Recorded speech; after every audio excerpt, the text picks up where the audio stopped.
So, think about this for a second. When you're scrolling through your phone, who's really in charge of the choices you make? Is it you?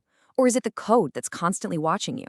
We're about to dive in, and believe me, the answer is a whole lot weirder than you probably think. Okay, so it all kicks off with this simple story. There's this woman in Portland, Oregon, and for years, her morning routine was like clockwork. Same thing every single day, a medium black coffee. Predictable, easy. But then, one random Thursday, something shifted. Just a tiny little change, but it was enough to make her realize that something was off in her digital world. She walks in and orders a caramel macchiato, totally out of the blue. She couldn't even tell you why, she just felt like it, a random whim. Or at least, that's what it looked like. And in her head, right, this was the ultimate act of free will, a spontaneous decision. She just decided she wanted something different that day. That was the story she told herself, and she believed it. Yeah, but here's the thing. The algorithm knew better. Because for the last 2 weeks, it had been ever so subtly feeding her content about sweet drinks. Maybe a caramel color palette and an ad here, a slick latte art video there. Her spontaneous choice wasn't a choice at all. It was a carefully manufactured outcome. The algorithm didn't just know what she liked, it changed what she liked. And that little story, it just perfectly nails this huge shift in how these systems work. See, algorithms have moved on from predicting what you want to persuading you to want something completely different. Okay, so this is the absolute key, right? We all used to think of algorithms as these passive mirrors, just reflecting our existing tastes back at us. That's the old model. But the new model, it's more like an architect. It's not trying to guess what you want, it literally decides what you will want, and then it builds a gentle path to get you there. It's not reflecting you anymore, it's actively modifying you. And look, if you're thinking, no way, just look at the numbers. A big Stanford study in 2023 found that people exposed to these new persuasive algorithms increased their spending by a staggering 41%. I mean, 41%. This isn't just some abstract theory, it's a real, measurable effect on people's wallets. But this is where it gets really wild, the psychology behind it. The very group that was being manipulated, the ones spending all that extra cash, they actually reported being happier with the service. They felt like the system really understood them. They didn't feel controlled, they felt seen, even while their own desires were being quietly rewritten. Okay, so how does this invisible hand actually work? Let's pull back the curtain and look at the specific tricks that platforms are using on us pretty much every minute of every day. Well, every platform has its own game it's playing. YouTube's goal is to maximize watch time, right? So its algorithm has learned that extreme, outrage-inducing content is the best way to keep you glued to the screen. Netflix doesn't care if you love a show, it cares if you binge it. So it pushes those formulaic thrillers over the slow, nuanced dramas. And Spotify? It's not just a discovery tool, it's actively molding your taste toward music that serves its business model. And we're talking way beyond simple recommendations here. Researchers have a name for it: surgical persuasion. The system can actually figure out your emotional state just from your behavior. It sees you doom scrolling late at night and correctly guesses you're anxious, and then it hits you with content that it knows is most effective when you're in that vulnerable state, maybe ads for wellness apps or so-called comfort products. And here's the kicker, this whole thing is custom built for you.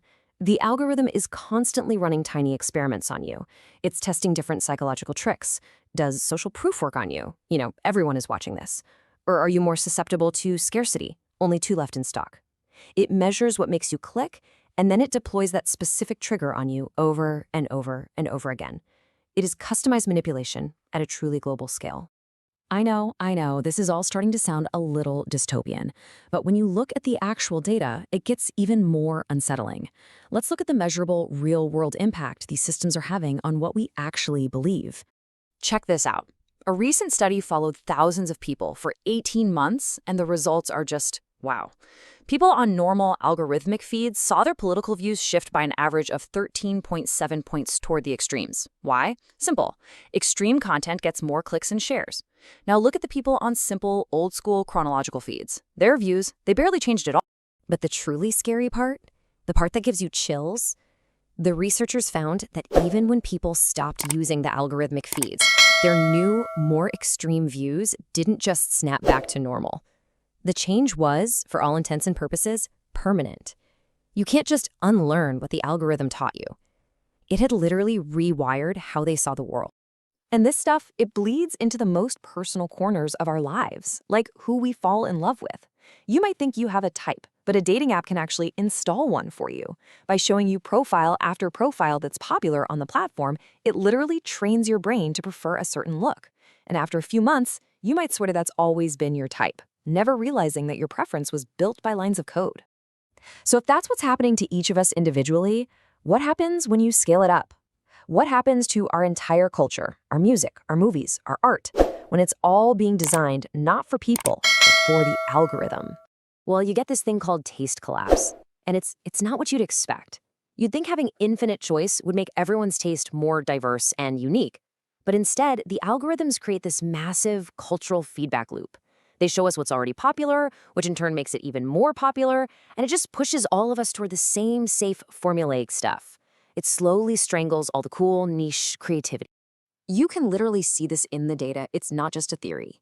Music has become measurably less complex, more repetitive. Movies are getting longer and following the same tired formulas because that keeps you on the platform. And news headlines, they're written for clicks and shares, not for accuracy. We aren't getting better culture, we're getting optimized culture. Which of course brings us to the big, deeply uncomfortable question about our own lives and our own sense of self. I mean, really think about it. If a system can subtly change what you eat for breakfast, who you find attractive, and what you believe about the world, at what point does all that influence just become control? Just listen to what one of the people who built these systems had to say. They said they never set out to control anyone. But in that endless race for optimization, they crossed a line. They went from predicting our behavior to prescribing it. And by the time they looked up and realized what they'd built, it was already too powerful and way too profitable to ever turn off. So I'm going to leave you with a little challenge. Tomorrow, just for one day, I want you to pause on one decision you make online. It could be the video you watch, the song you listen to, the article you read, whatever. And just ask yourself one simple question. Did I really choose this, or was I just seamlessly suggested this? The answer, well, it just might surprise you.